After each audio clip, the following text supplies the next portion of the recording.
Hello, this is Pastor Manny welcoming you again to the Side Notes podcast, brought to you from the office of the Lighthouse Baptist Church.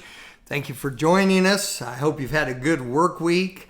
This podcast, of course, is being published on Friday, and as we go into the weekend and just one day between now and the Lord's Day, I hope you have a great weekend. I hope that you are making plans already, purposing in your heart to be in God's house on the Lord's Day and to serve Him faithfully. I have a quick podcast for you today. It'll be a help to you. We're just, as of the publication of this podcast, this particular episode, we are just days away from football camp. That is the Midwest Boys Camp. It's also known as Man Camp, and it is held in Dwight, Illinois. First Baptist Church of Dwight out there, and they have hosted this for years and years. It's an excellent camp. Real football, real equipment, real games, but more importantly, real Bible preaching, and a lot of it. And it's a great thing for young men. And our assistant pastor is a coach out there and helps, and it's something we definitely are in favor of. Years ago, when my sons were involved in the football camp and they were young enough to be a part of that, there was a sheet that was sent home during that time, and it ended up with me somehow or other, and I've had it down over the years. And it has a list of things called winners and losers, the difference between winners and losers.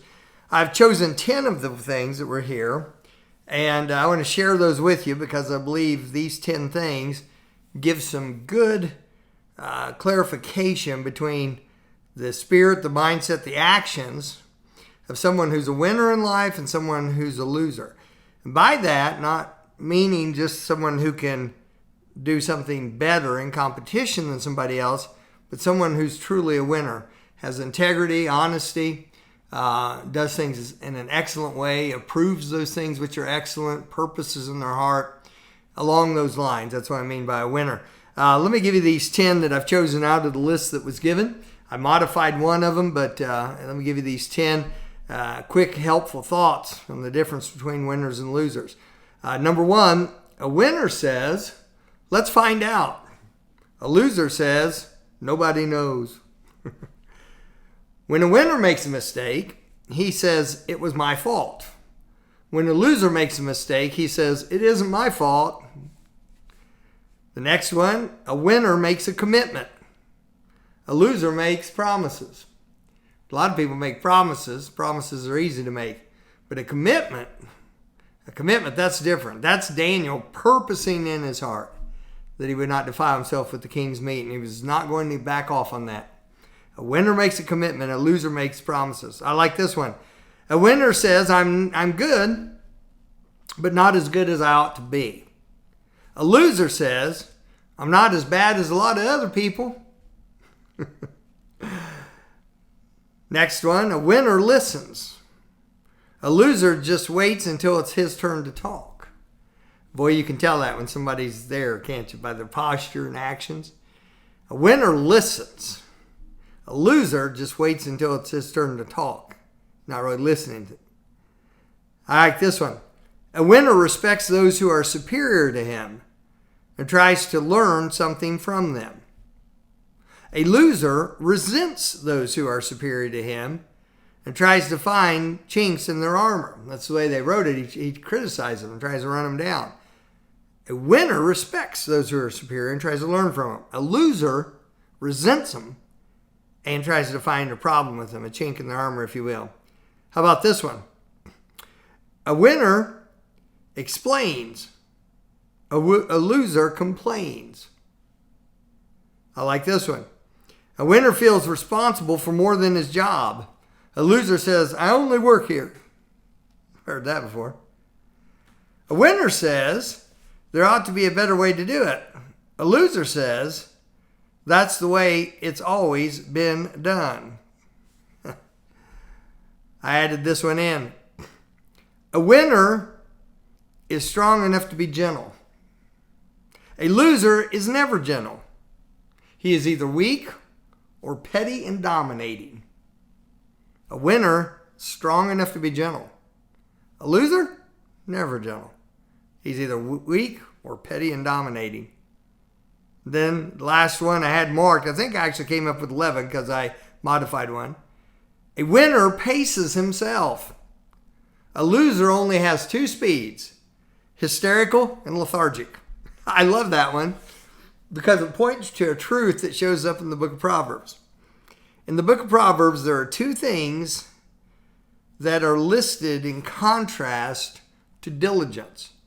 Of course, the book of Proverbs teaches by using a lot of contrast in it. You have the wise man does this and the foolish man does this. And so God lays them out there beside each other and shows us by contrast. And if you find the 2 words that are most often used to describe the opposite of diligence, they seem like they're opposites, but they both have the same problem. And those 2 words are this. One is sloth and the other is haste. Haste is doing something so quickly that you do not do it well. Sloth is being sluggish and lazy and slow about it. If someone had a particular job to do, and that job, if done well and efficiently, would take a half hour to do, but they get it done in 15 minutes, but it's done so haphazardly that somebody else has to come back and fix it, or they have to be sent back to fix it, or the outcome of it affects the performance of something, then that person is hasty. If that job that requires a half hour to do well, if another person goes in and it takes them an hour to do it, and they could have went on to something else, but they moved so slow, they were so lethargic that they took an hour, then that person is slothful. And those 2 things in their actions seem directly opposite, but the fact is they both have the same problem, and there's a reason why they both show up back and forth as a contrast to diligence. Because diligence is taking the right amount of time, the right amount of attention to do the job the right way. And both sloth and haste show disrespect towards the job, and both sloth and haste show disrespect towards the one who assigned the job with it. So I like that last one. A winner paces himself.